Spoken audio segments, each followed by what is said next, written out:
Where, after all, do universal human rights begin?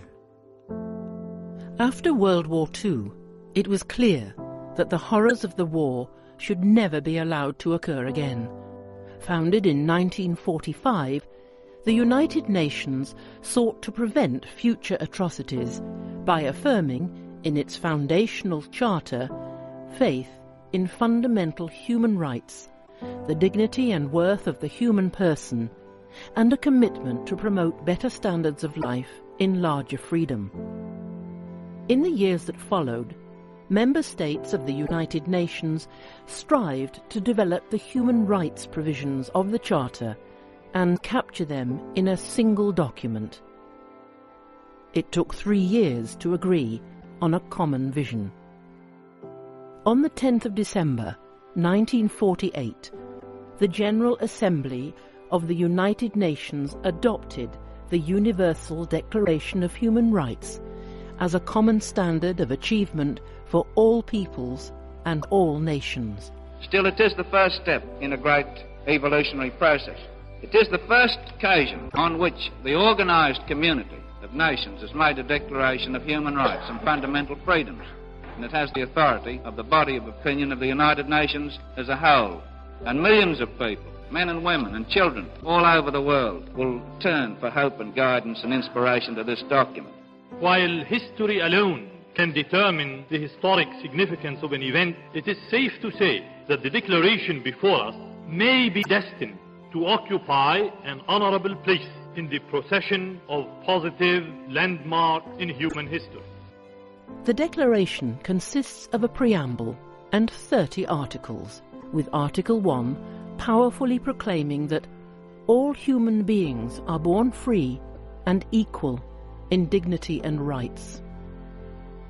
No discrimination, right to life, liberty and security, no slavery, no torture or cruel, inhuman or degrading treatment or punishment, equal protection of the law, no arbitrary arrest, detention or exile, fair and public hearing, no arbitrary interference with privacy, right to freedom of movement, right to seek and enjoy asylum, right to a nationality, right to marry and to found a family, right to property, freedom of thought, conscience and religion, freedom of opinion and expression, freedom of peaceful assembly and association, right to take part in government, right to work, right to rest and leisure,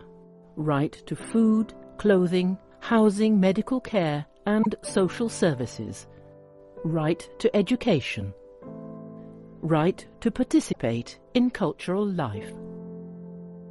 These human rights are not country-specific.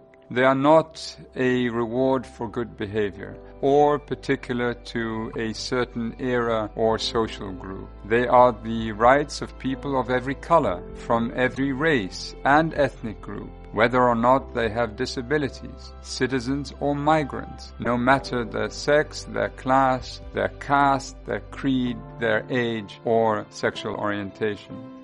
The Declaration has generated action for human rights protection in many ways. It has inspired hundreds of human rights instruments that together constitute international human rights law and a number of international bodies and mechanisms for human rights protection. The principles of the Declaration have supported the decolonization struggle and have been enshrined in the constitutions of the newly established countries which have joined the United Nations. The Declaration has inspired national and regional human rights protection systems, including legislation and institutions, and it continues to guide the work of human rights defenders and advocates worldwide. Today, the Declaration is available in more than 500 languages and dialects, and it has obtained the Guinness World Record for the most translated document in the world. The 10th of December, the day on which the Declaration was adopted, is celebrated each year as Human Rights Day. The Declaration emphasizes the relevance of human rights in our daily lives.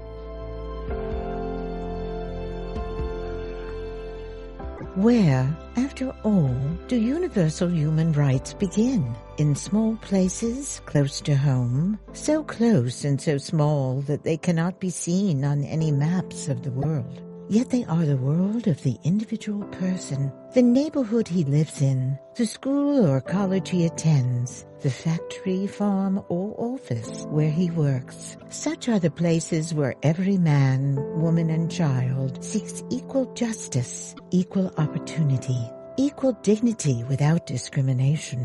Unless these rights have meaning there, they have little meaning anywhere. Without concerted citizen action to uphold them close to home, we shall look in vain for progress in the larger world.